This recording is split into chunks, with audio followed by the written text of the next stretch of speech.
এক পাশে আগুনে পোড়ানো হচ্ছে পাউরুটি, আরেক পাশে নারকেলের খোসায় তৈরি বিশেষ কাপে ঢালা হচ্ছে চা। পাউরুটির ওপরে মধু, তার ওপর সামান্য চিনি ছিটিয়ে ট্রেতে করে পরিবেশন করা হচ্ছে ভোজন রসিকদের সামনে।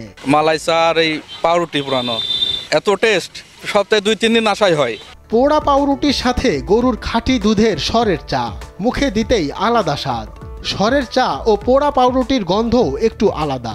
এই চা পান করতেই ছোট্ট দোকানটিতে বিকাল থেকে আনাগোনা শুরু হয় নানা বয়সী মানুষের। সময় গড়ানোর সাথে সাথে বাড়তে থাকে কোলাহল, রাত হলেই শুরু হয় লম্বা লাইন। আমি গতকাল এসেছি, গতকাল দেখছি এত পরিমাণে ভিড়, আমি প্রায় 2 ঘন্টা বসে থাকার পর আমি চা পাই না সেখানে। মালাই চায়ের সঙ্গে যদি পোড়া পাউরুটি যুক্ত হয় দারুণ হয়, যা খেতে এই দোকানে দিনে 250 থেকে 300 জন ক্রেতা আসেন প্রতিদিন। দিনে 35 থেকে 40 লিটার দুধ লাগে বলে জানালেন দোকান মালিক জাফর।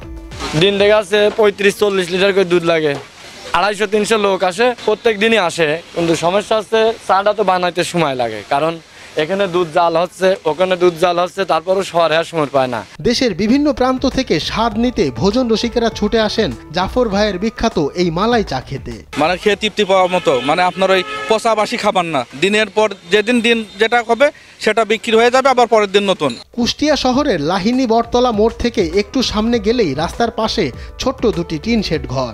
অস্থায়ী এই ঘরটি জাফরের মালাই চা আর পোড়া পাউরুটির ঘর, যেখানে বিকেল হলেই ব্যস্ত হয়ে পড়েন জাফর ও তার কর্মচারীরা। তো আজকে এসে দেখছি, আঙ্কেলকে বলছি, তো আঙ্কেল বলছে যে এখনো 1 থেকে 1.5 ঘন্টা সময় লাগবে। তো আজকে ভাবছি যে আজকে চা খেয়ে যাবো যতই দেরি হোক। বিকেল 3:30 থেকে পরিবেশন করা হয় মালাই চা ও পোড়া পাউরুটি।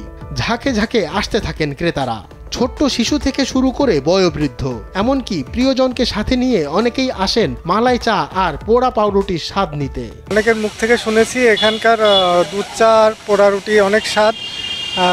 আমি এই প্রথম আসলাম, আমি খাইলাম কিছুক্ষণ আগে, খেয়ে অনেক ভালো লাগছে, স্বাদ লাগছে। অনেক মানুষ এখানে আসে।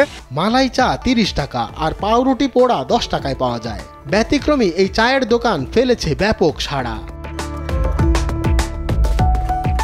কুষ্টিয়া থেকে হারুনুর রশিদের পাঠানো তথ্যচিত্রে ডেস্ক রিপোর্ট, মঞ্জুর এ মাওলা।